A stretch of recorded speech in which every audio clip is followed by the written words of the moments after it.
네, 원희룡 당대표 후보 나오셨는데요. 어서 오세요. 네, 안녕하십니까. 안녕하세요.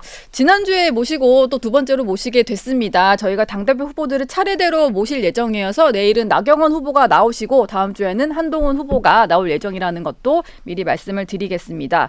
어제 첫 TV 토론 있었는데요. 스스로 좀 평가하시기에 어땠는지 궁금합니다. 그동안 예. 아직 토론이나 연설 일정이 안 잡히다 보니까 장외에서 네. 서로 공방이 심했잖아요. 근데 이게 아무래도 이게 또 경쟁이고 승부다 보니까 가다 보면 과열되게 돼 있어요. 예. 근데 그게 정도가 지나쳐서 네. 많은 당원들과 이제 국민들이 야, 거대 여당에 맞서서 싸워야지. 왜 당내 다툼이 이건 또 너무 궤도를 이탈한 거 아니냐. 그런 걱정이 너무 많았기 때문에 예. 좋다. 그러면은 비전 경쟁 그리고 그에 대한 어떤 리더십과 능력의 경쟁 이걸로 전환함으로써 국민들이 듣고 싶어하는 얘기 쪽으로 우리 화제의 비중을 좀 키워보자. 네. 그리고 그걸 선도하기 위해서는 저는 저부터 우선 100% 그쪽으로 가보자 해서 어제는 그런 면으로의 어떤 그 토론의 주제 방향을 전환하기 위해서 예. 저는 다른 부분은 일단은 보류하고. 임했는데 뭐 보시기에 어땠을지는 모르겠습니다. 어제 근데 좀 세게 이재명 그 민주당 전 대표를 상대하실 때는 되게 강하게 얘기를 하셨던 모습을 기대한 분도 있었을 텐데 너무 그냥 순한 맛으로 나오시니까 좀 그 부분에 대해서는 아쉬웠다는 반응도 있더라고요. 선거 전략은 앞으로도 이런 식으로 네거티브는 안 하고 정책 토론하시겠다는 입장이신 건가요? 아니 그렇지 않습니다. 예. 우리는 크게 세 가지 방향입니다. 하나는 이재명 민주당에 대해서 어떻게 대처하고 싸울 것인가. 이 부분은 저는 희생을 감수하고 몸을 예. 던져서 네. 가장 앞에서 싸우는 사람입니다. 그 모습은 앞으로 기회가 많이 남아있기 때문에 보여드릴 거고요. 그리고 두 번째로는 우리 후보 간의 인물과 그동안에 해왔던 일들, 비전 이 부분에 대한 검증 불가피합니다. 예. 그렇기 때문에 대신 이것이 지금 뭐 과열돼 있고 뭐 대리인들이 나서서 그냥 폭로하고 그냥 예. 서로 그냥 흙탕물 끼얹기 이렇게 가다 보니까 안 그래도 지금 장마의 무더위에 이재명 야당 무기력적으로 심한데 우리 당원들이 너무 걱정하시니까 네. 이 부분은 뭐랄까요 적정한 어떤 이 인물 검증 공방으로 네. 좀 가자라는 거고 지금 가장 없는 게 사실 비전과 능력에 대한 검증이기 때문에 예. 저는 이 부분을 우선 부각시키기 위해서 한 거고요. 앞으로는 요 세 부분. 세 부분을. 예, 이재명 투쟁, 그다음 당내의 치열한 예. 상호 검증, 네. 그다음 비전과 능력의 어떤 경쟁, 예. 이 부분 세 가지를 균형 있게 해나갈 텐데 앞으로 쭉 상대방들 왜냐면 우리는 또 원팀이니까 네. 전체가 하는 모습을 우리 당원들과 국민이 보실 때 이재명과의 싸움 그리고 이 인물들의 어떤 이 장단점 그리고 이 비전과 이걸 예. 실제로 집권 여당이니까 능력 이런 부분들이 골고루 보여줄 수 국민들에게 있게. 갈 수 있게끔 네. 제가 균형 잡는 역할을 하겠습니다. 근데 어제 하나 좀 궁금한데 답을 안 하시는 부분이 있더라고요. 한동훈 후보가 예전에 이제 원희룡 후보께서 공천 과정에 한동훈 당시 비대위원장이 가족과 인척들과 공천을 좀 논의한 부분이 있다는 얘기를 의혹을 제기를 하셨었는데 어제 한동훈 후보가 그 얘기를 계속 질문을 하면서 여기에 대해서 사과할 기회를 주겠다 이랬는데도 답변을 구체적으로 하지 않으시더라고요. 그럼 이제 그 의혹 제기가 잘못됐다는 것인 건지 아니면 이제는 그거에 대해서 더 얘기를 안 하시겠다는 건지 궁금하더라고요. 자 우리 앵커님, 예, 자 사과해라 이랬잖아요. 예, 사과하든지 밝히라. 밝히든지 사과하라. 예, 예, 밝히면 지금 그걸로 이 전당대회가 다 덮여버립니다. 사과하라? 그건 제가 잘못 거짓말을 했다는 건데 거짓말 아닙니다. 예, 그렇기 때문에 자 계속 밝힐 때가 있을 거라고 하는 건데요. 근데 어차피 이게 뜨거운 쟁점이 돼 있다 보니까 네. 사실 뭐 잘못 건드린 거 아니야? 이렇게 걱정하시는 분들도 계시더라고요. 네. 그래서 오늘은 제가 뭐랄까요? 최소한의 정당 방어 차원에서 예, 그리고 우리 한 후보님이 뭐 피해자가 뭐 이 피해 호소하는 이런 입장으로 이 프레임을 가는 것은 네. 오해를 불러일으킬 수 있기 때문에 예. 제가 한 두세 마디만 딱 할게요. 네, 우선 첫 번째는 이번에 비례대표 공천은 실제로 추천을 갖다 놓고 거기에 대해서 자격이라든지 어떤 당을 위한 가치 예. 이런 거를 의논하고 그래서 결국 최종 결정하고 그리고 이런 것들을 뭐 꼭 의논해야 될 부분과 의논했다가 넣고 빼고 하는 이런 과정이 뭐 흔히 말하는 그 지금 뭐 대통령실 이쪽은 다 배제된 상태에서 예. 한동훈 위원장을 비롯한 한 뭐 5명 내외 많이 예. 폐쇄적으로 논의를 했습니다. 5명 내외가 근데 당과 관련된 사람이면 그건 문제가 아닐 텐데. 그 사람들은 우리 당의 사람들이죠. 예. 한동훈 비대위의 사람들이죠. 한동훈 비대위의 사람들. 예. 근데 여기에 들어간 명단들이 우리 당의 연결이라든지 아니면 우리가 전반적으로 사회적인 활동 그리고 우리 당에 필요한 현재 비례대표가 어떤 것들이 필요하고 예. 대표성과 앞으로의 활동 능력 그리고 당에 들어와서 잘 어떤 그 연결될 수 있는 이런 부분들에 대해서는 사실 비례대표야말로 그 추천 어떤 경로 예. 왜냐하면 그건 우리 사회의 이 소수자들 내지는 특수 집단들을 반영하는 거 아닙니까? 네, 그렇죠. 과연 그렇게 공적으로 추천이 됐는지 그다음 들어왔을 때 여러 가지 인물들이 막 그 경쟁이 돼서 옵니다. 그럼 거기에서 특정 인물을 우선순위를 주어서 선택할 때 과연 예. 그 기준이 무엇인지 네. 그리고 여기에서 각 분야나 특성을 가진 인물들을 뽑았을 때 전체 비례대표 명부를 어떤 순위로 넣을지 당선권과 그다음 보궐선거로 들어올 당선권 그다음 당선은 안 되지만 그래도 뭐 네. 후순위라도 이런 것들이 전부 고도의 정무적인 판단이고 이게 우리 한나라당의 정체성과 네. 미래 비전을 결정하는 겁니다. 그렇죠. 근데 이 과정에서 국민의힘의 정체성. 이 과정에서 예. 갑자기 끼어든 사람들 갑툭튀들이 많이 있었고요. 실제 비례대표 명단을 말씀하시는 거죠? 추천 명단과 예. 거기에서 좁혀진 순위 명단, 그다음 전체 비례대표 순위, 그다음 여기서 중간에 어디서 추천한 게 빠지고 어디서 추천한 게 넣고 하는 그래서 네. 최종 나온 명단을 보니 예. 그리고 중간에 추천됐다가 이쪽은 너무 겹치니까 이 사람은 뒤로 미루고 이런 과정에 대해서 제가 제 선거 때는 몰랐고요. 예. 선거가 끝난 다음에 제가 쭉 이렇게 전반적으로 취합을 해봤더니 네. 문제가 매우 심각하다. 그리고 이걸 아는 사람이 극소수다. 예. 그래서 이것을 공통적으로 제가 확인을 해보니까 여기에서 추천 경로, 그다음에 여기에서 복수의 경쟁자들이 있을 때 한 예. 사람을 선택하는 것, 그리고 선택한 사람을 전체 비례대표 명부에서 우선순위를 넣는 것. 그래서 눈에 튀는 사람들이 한 앞순위에 한 서너 명, 예. 그다음 저 후순위에 또 일부가 좀 있었는데 네. 이 부분들에 대해서는 좀 집중적으로 제가 가능한 걸 통해서 조사를 많이 했습니다. 예. 그랬더니 추천 경로, 선택, 그리고 비례대표 후순위, 그다음 비례대표 후순위 넣었다가 바깥에서 말이 나오고 잡음이 나니까 빼고 뭐 뒤로 돌린다든지 이런 네. 과정이 예. 전부 모든 시계침이 두 방향을 가리키고 있었습니다. 두 방향이요. 네. 그런 아무튼 이 위원장님의 주변 인물들, 네. 그다음 검찰 출신의 측근, 요 두 방향을 향하고 있었기 때문에 그 주변 인물과 검찰 출신 측근 그룹이라고 하는 건 다 당직이 없는 외부인을 말씀하시는 건가요? 공천 심사 권한은 전혀 없는 사람이죠. 공천 심사 권한은 없는 사람. 전부 다 외부에 있는 사람들이죠. 예. 그래서 그 정도를 가지고 얘기를 한 거고요. 예. 그래서 이 부분은 저만이 아니라 우리 저는 25년을 해보았기 때문에 공천을 몇 번을 겪어봤겠습니까? 예. 네. 공천을 수차례 거쳐보고 잘려보기도 하고 구명운동 해보기도 하고 자기가 추천했다가 물 먹어보기도 한 이런 많은 사람들이 이번 비례대표의 공천에 대해서는 전체로도 납득할 수 없고 특히 이런 두드러지는 인물들에 대해서는 이건 철저한 조사가 필요하다라는 생각들을 다 갖고 있습니다. 그래서 뭐 제가 사실 그 한동훈 위원장이 볼 때 이건 너무 훅 들어왔지 않냐라고 하는 부분에서는 제가 아예 타이밍이나 예. 어떤 이런 부분에서 과연 적절했나 그런 부분에 대한 성찰은 있습니다만은 네.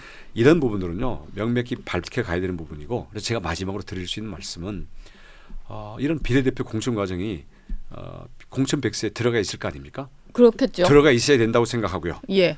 그리고 공천 백서라는 게 공개되는 부분도 있고 비공개 역사적인 자료도 있어야 된다고 생각합니다. 네. 추천된 사람은 어떤 경로로 추천됐는지 그리고 이게 우선순위는 어떻게 올라갔는지 심사 과정에서 주로 어떤 걸 했고 거기에 대해서는 누가 주장을 했는지 예. 이런 부분이 돼야 이게 과연 그 비대위원장이나 당 대표의 거의 전유물처럼 여겨지는 비례대표에 대해서 네. 정말 이게 구태가 아니라 새로운 정치로 나아갈 수 있는 거 아니겠습니까? 그러면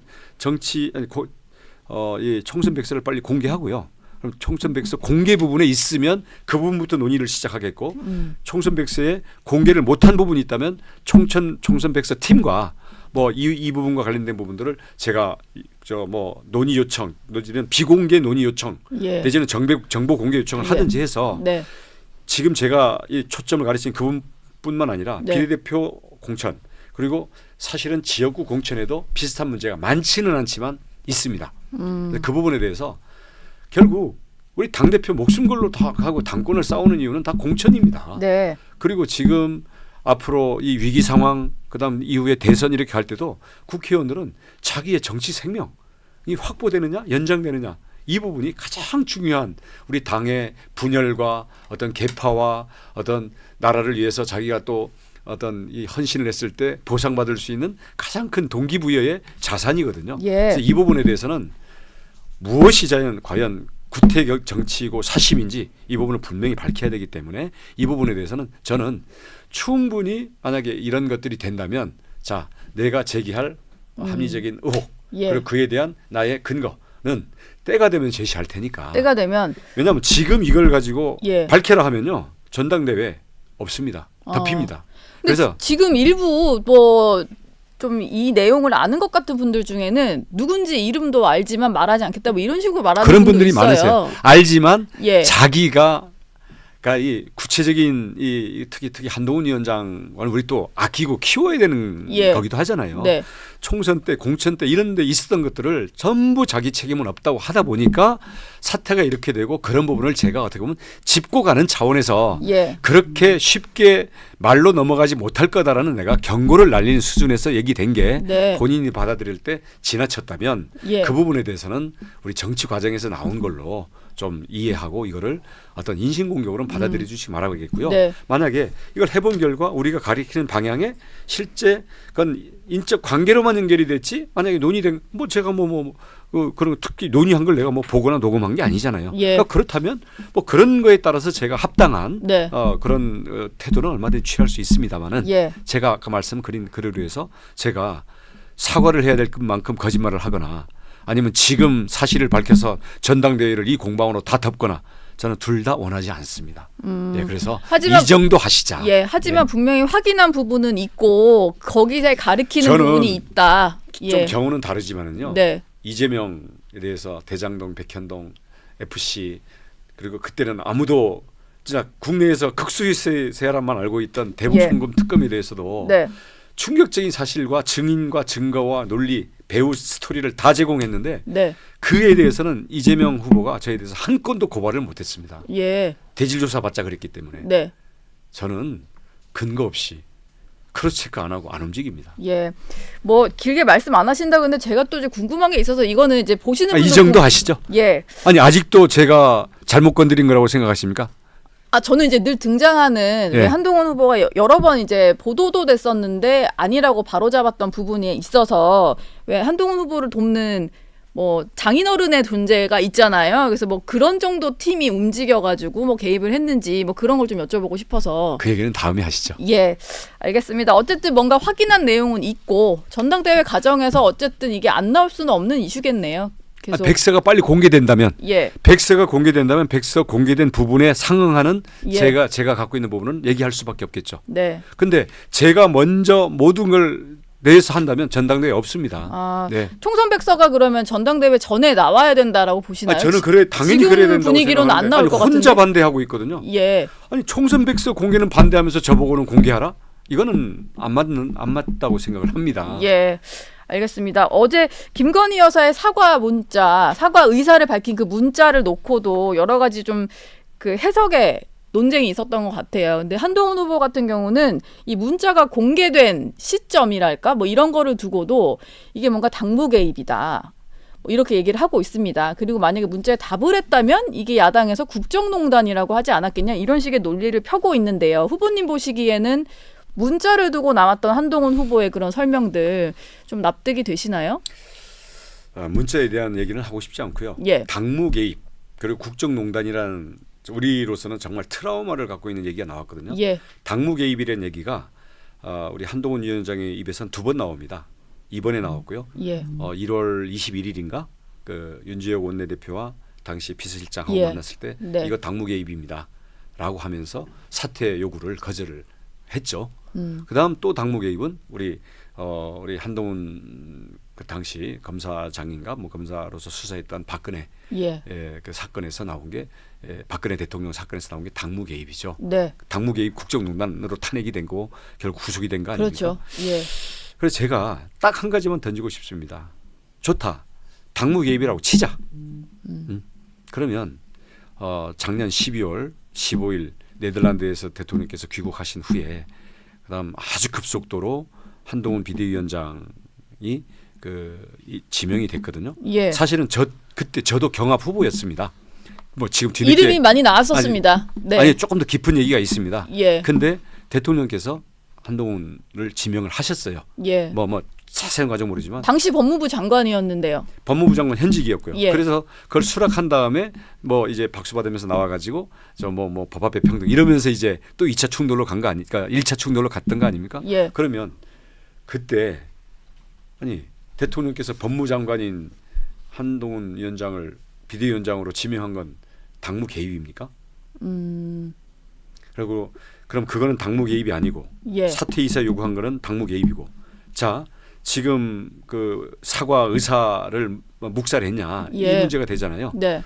이걸 뭐 사적이다 뭐 당무 개입이다 이러는데 우리 선거 승리 책임이 비대위원장입니다. 예. 선거 승리의 가장 큰 악재가 당연히 그 디올백 문제였고요. 그렇죠. 그걸 사과를 했으면 개항에서 제가 이재명을 꺾었을지도 모릅니다. 네. 예, 저도 다 우리 낙선자들은 똑같은 생각을 하고 있어요. 전부. 예. 근데 그 설사 대통령실 참모들이 반대를 하고 대통령께서 그 부인에 대한 그게 끔찍하시잖아요. 예.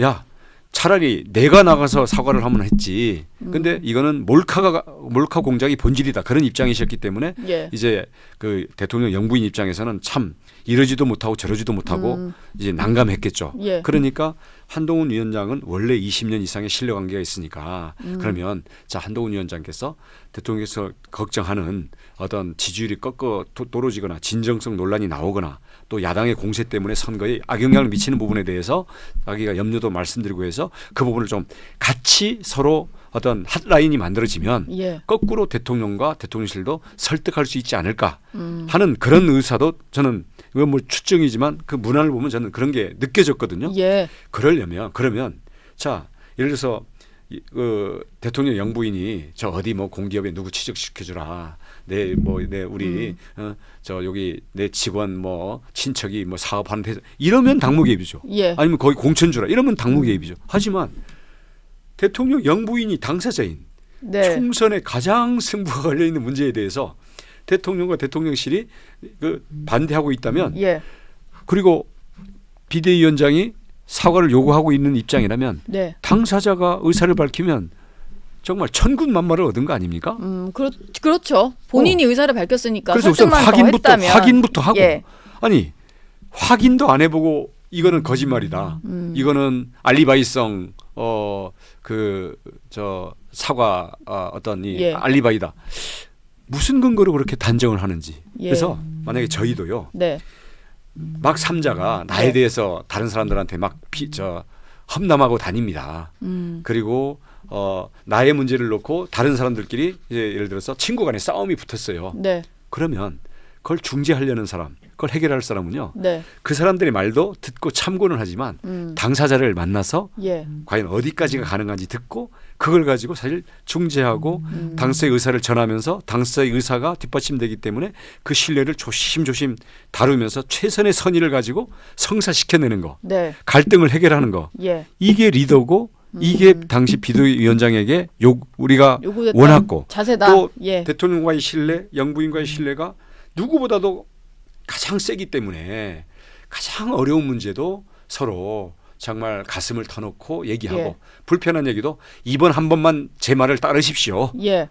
제 말 따라서 손해본 적 있습니까? 이러면서 좀 설득을 해가지고 네. 아니면 내가 이게 잘못되면 내가 책임지고 물러나겠습니다라는 자기도 배수진을 치면서 네. 일이 성사되게끔 끌고 가야죠. 예. 저라면 그렇게 했을 겁니다. 저희 지금 시간이 거의 다 돼가지고 마지막 질문 짧게 드릴까 하는데 진중권 교수가 지금 뭐 해외에 좀 머물고 있는 상태인데 오늘 뭐 새벽에 한국 시간으로 글 올린 게 있어가지고 하나 저희가 가져와 봤는데 여기서 갑자기 조금 공개란 부분이 총선 직후에 김건희 여사가 먼저 진중권 교수에게 전화가 와서 당시에 이 사과 문자를 보냈지만 사과하지 못했던 뭐 그런 이유로 좀 설명을 했던 것 같아요. 근데 저기를 보면 주변에서 그 극구 말려서 그러다 보니까 이제 사과를 한 번 하면 계속 해야 된다 이런 논리 때문에 주변에서 극구 말려서 하지 못했다 뭐 이런 말이 등장을 하거든요. 저것만 보면 실제로 사과를 하려는 기류는 그 여사 주변에서는 없었던 것 같기는 한데 어떻게 그건 이미 보십니까? 나와 있는 거 아닙니까? 대통령 본인부터 예. 대통령실 그리고 주변의 국회의원들도 말렸는데 여사 혼자는 본인만 본인 당사자는 거기에서 고뇌가 컸고 한동훈 위원장과 만약에 논의가 되면 거꾸로 설득할 수 있는 본인이 내가 하겠다라고 하면 할 수 있는 길이 열릴 그게 가능성이 있는 거죠. 예. 한 줄기 빛이라도 탈출구가 있다면 그거를 모여들어서 그거를 저 동굴의 그 암벽을 손으로라도 헤쳐서 탈출구를 마련해야 되는 게 생존이고 예. 어떤 팀의 생존을 이끌어 나갈 리더의 책임 아닌가요? 네. 알겠습니다. 오늘 좀 짧게 진행을 한번 해봤는데요. 다음 기회에 또 모시도록 하겠습니다. 원희룡 후보와는 여기서 얘기 나누겠습니다. 고맙습니다. 감사합니다.